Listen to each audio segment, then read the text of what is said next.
Barba Azul. Era uma vez um homem que possuía casas magníficas, tanto na cidade quanto no campo. Suas baixelas eram de ouro e prata, as cadeiras estofadas com tapeçarias, as carruagens recobertas de ouro. Mas, por desgraça, esse homem tinha também a barba azul. A barba o tornava tão feio e horrível que mulheres e moças fugiam quando batiam os olhos nele. Uma dama nobre que vivia nas vizinhanças tinha 2 filhas, que eram verdadeiras beldades. O homem pediu a essa senhora a mão de uma das suas filhas e deixou que ela mesma escolhesse qual das 2 lhe daria. Nenhuma das moças quis aceitar a proposta e ficaram empurrando o pedido de uma para a outra, sem conseguirem se convencer de casar com um homem de barba azul. O que aumentava ainda mais aquela aversão é que o homem já se casara com várias mulheres e ninguém sabia o que fora feito delas. Para criar amizade, Barba Azul levou as moças e a mãe, mais 3 ou 4 das amigas mais íntimas delas e alguns rapazes da vizinhança, para uma de suas casas de campo. Lá passaram 8 dias inteiros. Foi uma sucessão de passeios, caçadas e pescarias, danças, banquetes e ceias. À noite, estavam sempre tão ocupados em pregar peças uns nos outros que nunca dormiam. Enfim, tudo correu tão bem que a irmã caçula começou a pensar que a barba daquele homem não era assim tão azul e que ele era, de fato, um perfeito cavalheiro. Assim que voltaram para a cidade, realizou-se o casamento. Passado um mês, Barba Azul disse à mulher que tinha de partir em viagem para cuidar de um negócio importante na província. Ficaria fora pelo menos 6 semanas. Insistiu que ela se divertisse na sua ausência. Poderia, se quisesse, convidar suas melhores amigas e levá-las para a casa de campo, que as recebesse sempre muito bem. Deu à mulher uma argola com chaves penduradas e disse: Estas são as chaves dos 2 grandes depósitos. Aqui estão as das baixelas de ouro e prata, que não são de uso diário. Essas são os dos meus cofres fortes, onde guardo meu ouro e minha prata. Estas dos escrínios, onde guardo minhas pedrarias. E aqui está a chave mestra de todos os aposentos da casa. Quanto a esta pequenina aqui, é a chave do gabinete na ponta da longa galeria do térreo. Abra tudo o que quiser. Vá aonde bem entender. Mas proíbo-lhe terminantemente de entrar neste quartinho.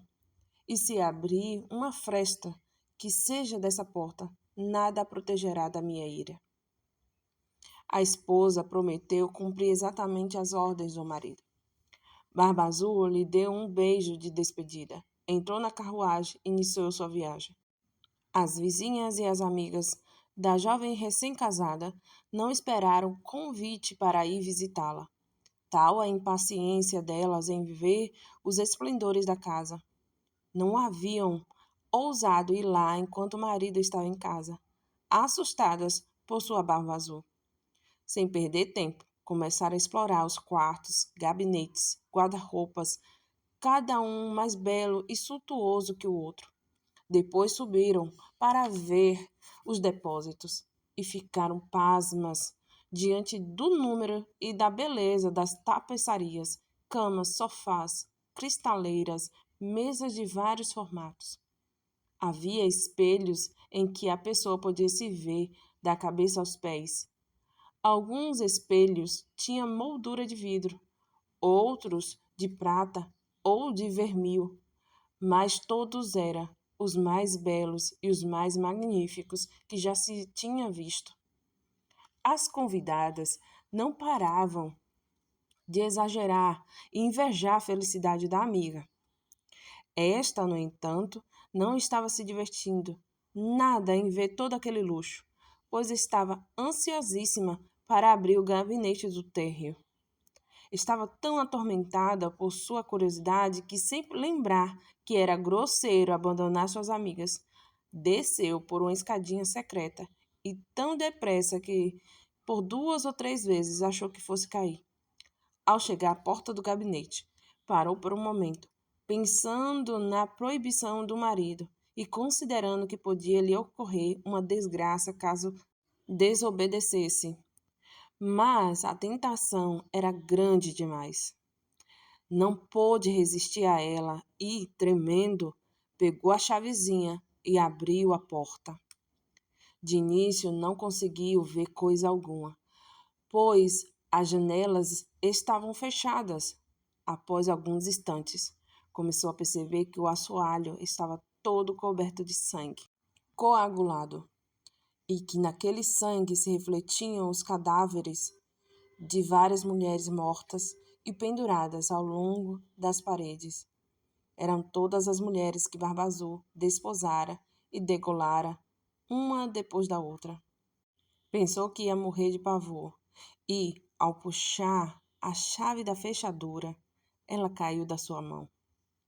Depois de respirar fundo, apanhou a chave, trancou a porta e subiu ao seu quarto para recobrar a calma. Mas seus nervos estavam em frangalhos. Não conseguiu se tranquilizar.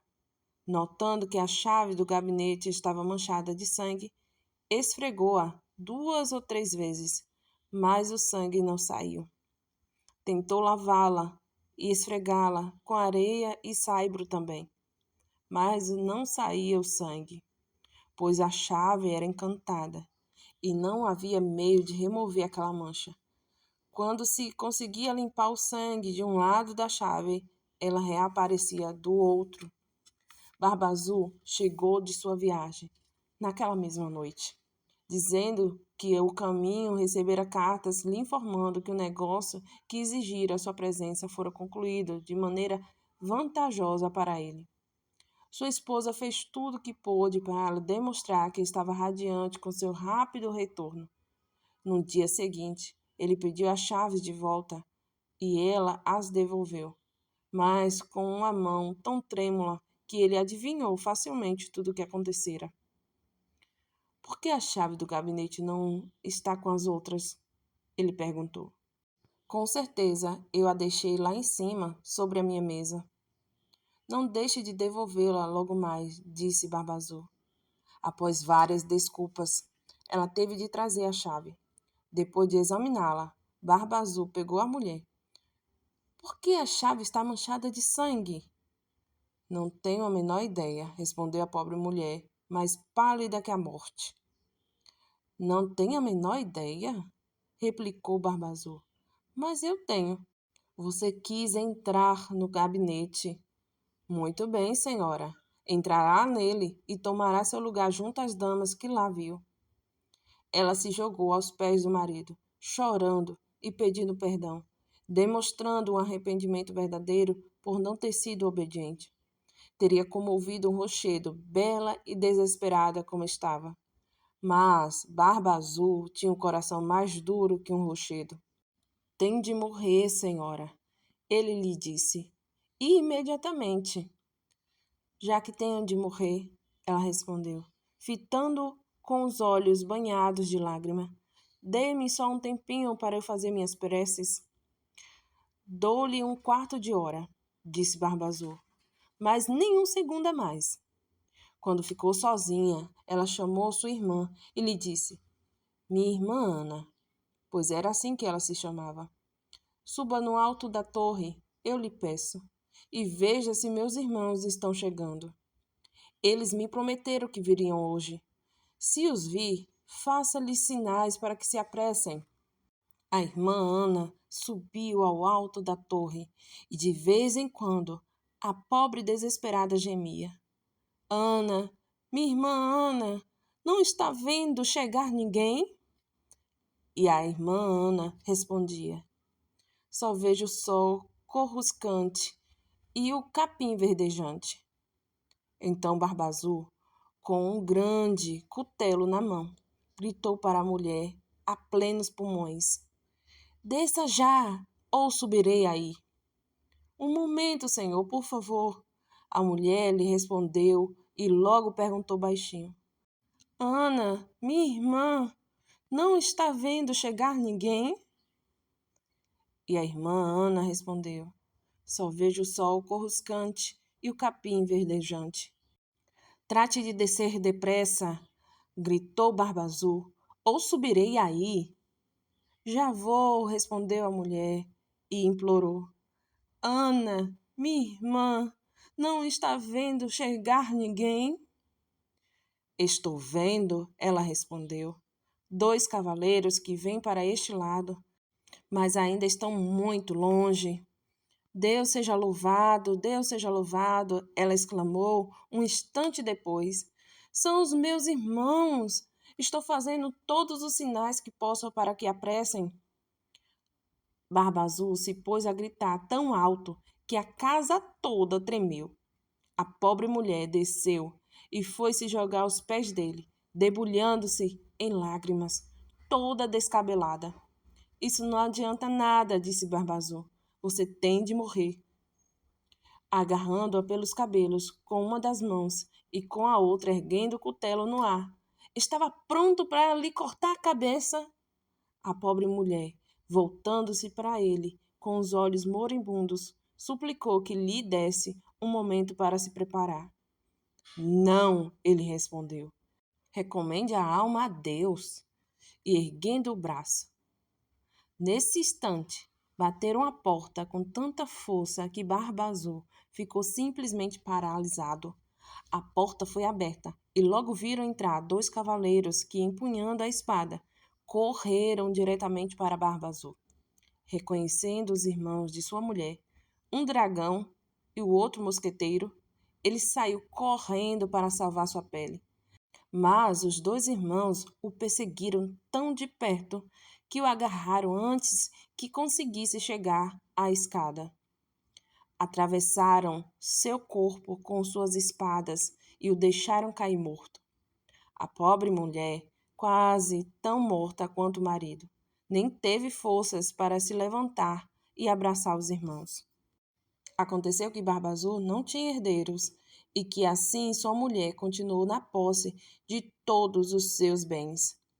Ela empregou parte de sua fortuna para casar a irmã Ana com um jovem fidalgo que a amava havia muito tempo. Outra parte na compra de patentes de capitão para os seus irmãos.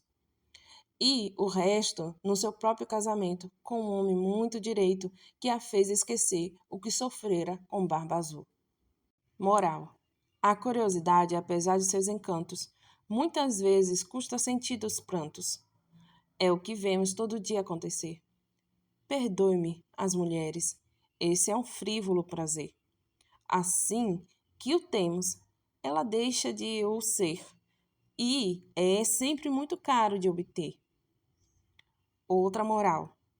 Basta ter um pouco de bom senso e ter vivido da vida um bocado, para ver logo que esta história é coisa de um tempo passado. Já não existe esposo tão terrível, nem que exija o impossível. Mesmo sendo ciumento ou zangado, junto da mulher ele sorri calado. E quer tenha a barba azul, roxa ou amarela, quem manda na casa é sempre ela.